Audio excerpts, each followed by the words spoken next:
설마 설마 했는데 금요일 밤에 나스닥이 또 일이 터졌습니다. 이번 주 시장을 보면 롤러코스터가 따로 없었는데 화요일에 4%나 폭락시키고 또 있다가 목요일에 무지성으로 3% 올렸을 때 이럴 거면 왜 떨어뜨리고 또 이럴 거면 왜 계속 올리는지 혀를 찰 수밖에 없었습니다. 그리고 금요일 이번 주에 저점을 깨는 폭락이 또 나왔는데 5월부터 공포로 휩싸이면서 시작할 것 같습니다. 이번에는 애플 종목의 주도 하락이 시작된 건지 애플 주가도 심상치가 않습니다. 모두가 궁금해하는 건 제가 무당처럼 어디까지 떨어지고 어디서 매수해야 될지에 대한 이야기일 텐데, 사실 모두 아시다시피 지수의 예측은 아무런 의미가 없고 주식이라는 게 어떻게 보면 모든 매매가 돈 넣고 돈 먹는 도박과 다를 게 없기에 최대한 확률적으로 높고 유리하고 합리적인 자리라 생각이 드는 그런 자리에서 매수를 해야지 이 도박판에서 살아남는 길이라 볼 수 있습니다. 도박이지만 도박도 아니고 투자라고 하기엔 투자도 아닌 그런 매매를 하고 있지만 실제로 10년간 계좌가 모든 것을 증명하고 있습니다. 주식에는 딴 거 없습니다. 계좌 한 개면 되는데 맨날 뭐 이렇게 해야 된다라고 외치는데 계좌가 깡통이라면 그건 사기와 다를 게 없습니다. 단타는 물론 장기 투자까지 하시는 분들도 당연히 돈을 넣었으면 그 돈이 복사가 되기를 바랄 것입니다. 장기적으로 2배, 3배 이렇게 보고서 들어가지 장기적으로 나는 돈을 잃어도 되니까 투자는 하겠다 이렇게 생각하시는 분들은 아무도 없습니다. 진짜로 내가 이 회사가 좋아서 비전이 있어서 평생 함께 하기 위해서 투자하고, 반대로 회사는 진정으로 주주의 감사함을 알고 성장하고 주주에게 이익을 공유하고, 이런 건전한 투자는 솔직히 우리나라에 거의 존재하지 않을 겁니다. 개인들은 돈을 넣어서 어떻게든 돈이 복사되기를 바랄 것이고, 회사는 분할 상장이나 유증, 자사주 매각 등 어떻게든 자신들의 이익만 추구하고 개미들 뒤통수 치려고 불을 켜고 있을 것입니다.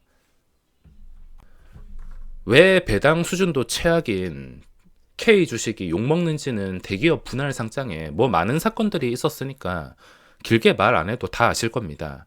자, 다시 돌아와서 이 도박판에서 그나마 수익을 낼 수 있는 방법은 확률적으로 유리하고 합리적인 자리에서 매수를 노리는 게 중요하며, 이 모든 것은 리스크 방어까지 잘 될 수 있는 확률까지 포함시켜서 대응하기 쉬운 그런 자리를 찾아야 되는데, 그런 자리가 어떤 자리인지 보자면 그런 자리는 기다릴 줄을 알아야 됩니다. 기다릴 줄 모르고 그냥 지금 당장 충동적으로 매수하고 하루라도 빨리 사고 싶어서 안달난다면 그건 투자에서 가장 중요한 요소인 기다림이 부족하기 때문에 결국에 실패할 수밖에 없을 것입니다.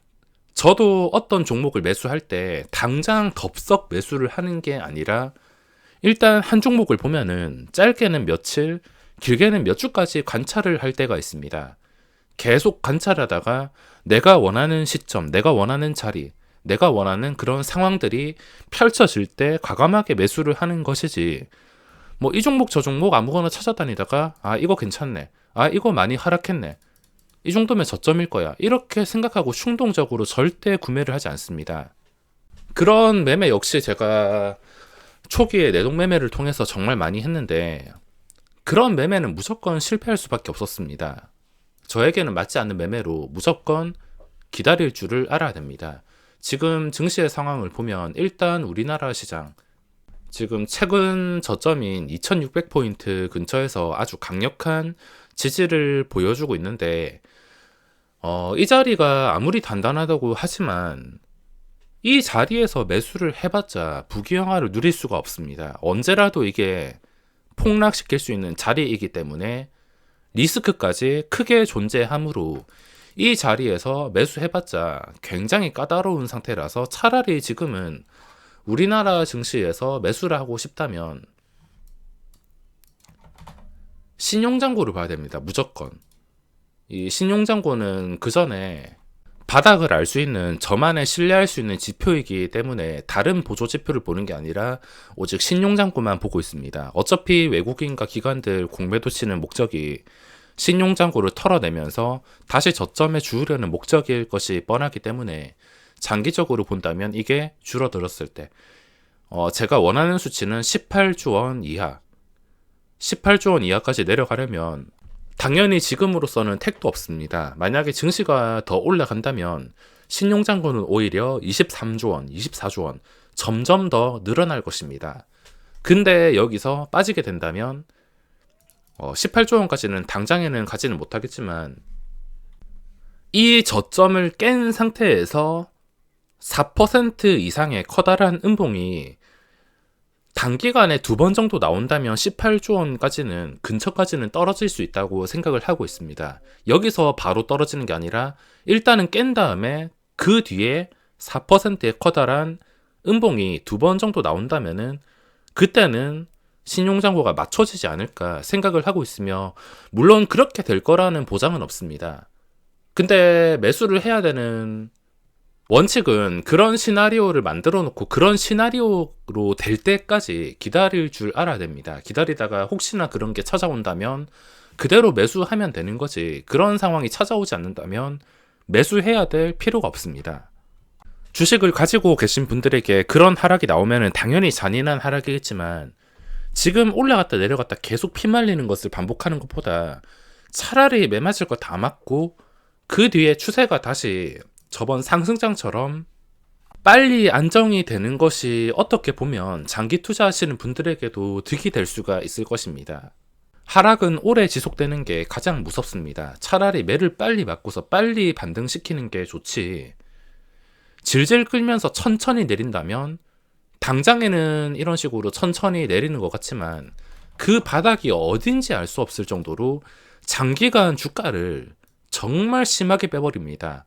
카카오 역시도 지금 하락이 물론 그 전에 많이 오르긴 했지만 그 전에 오른 것을 제외하고 지금 카카오라든지 삼성전자라든지 하락이 정말 오래되고 있어서 저점이 어딘지도 알 수가 없는데, 이 하락이 끝이 나려면 차라리 빨리 매를 맞고서 신용장고로 인한 손바뀜으로 인해서 빨리 추세가 회복되기를 바라야 됩니다. 그리고 지금 나스닥으로 봤을 때 어떤 자리에서 풀 매수를 해야 될지 한번 생각을 해보시면, 제가 이때 12,600 그 전에 선 그어놨던 거 저장되어 있는데, 제가 아마 나스닥이 한 이쯤에서 설명을 드렸을 겁니다. 이쯤에서 나스닥이 만약에 하락하게 된다면 어디까지 열려있다, 이 정도까지는 열려있기 때문에 조심을 해야 된다 말씀을 드렸는데 정확하게 여기까지 찍었습니다. 이거는 제가 알고 예측을 한 게 아니라 여기까지는 열려있을 것이며 여기까지 만약에 무너진다면 일시적인 방어는 잘 돼가지고 잘 됐을 경우에 여기서 그대로 반등하는 것이고, 못 될 경우에는 어차피 이 자리에서 좀 머물다가 다시 하락할 것이기 때문에 손절을 한다 하더라도 이 근처에서만 잡을 수 있다면 손절을 해도 그렇게 크게 부담이 되지 않을 것입니다. 자, 그 다음 열려있는 자리는 눈대중으로 봤을 때 한 11,000포인트 초반 한 이쯤으로 보고 있는데, 저번에 열려있던 자리가 이 정도였으면은 이제는 11,000포인트 초반, 초중반 정도, 한 11,100에서 11,400 정도, 이 정도까지는 열려있으며 혹시나 이 정도까지 내려온다면은 눈 감고 매수한다 하더라도 일단은 일시적인 지지를 몇 주 정도는 해줄 수 있을 거라 보기 때문에 충분히 접근해 볼 만한 자리라 생각을 하고 있습니다. 접근한 다음에 이게 반등을 하냐 못하냐를 또 결정을 몇 주 동안 관찰하면서 결정을 해야 되는데, 그건 나중의 일이고, 제가 이렇게 지정을 한 이유는 오직 경험입니다. 경험으로 인한 제 눈대중으로 인한 자리라고 보고 있으며 명확하게는 설명을 드릴 수가 없습니다.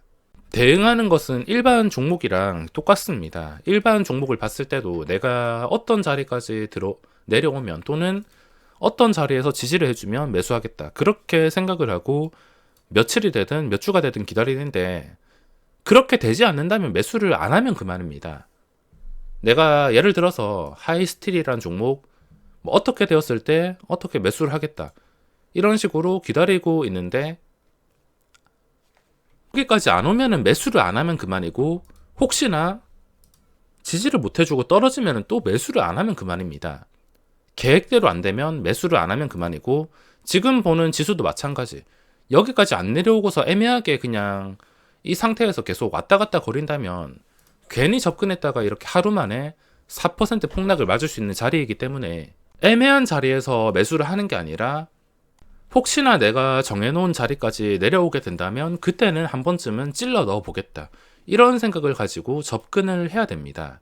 지금 당장은 이 자리와 거리가 어느 정도 있는 편이기 때문에 당장에는 할 게 없습니다.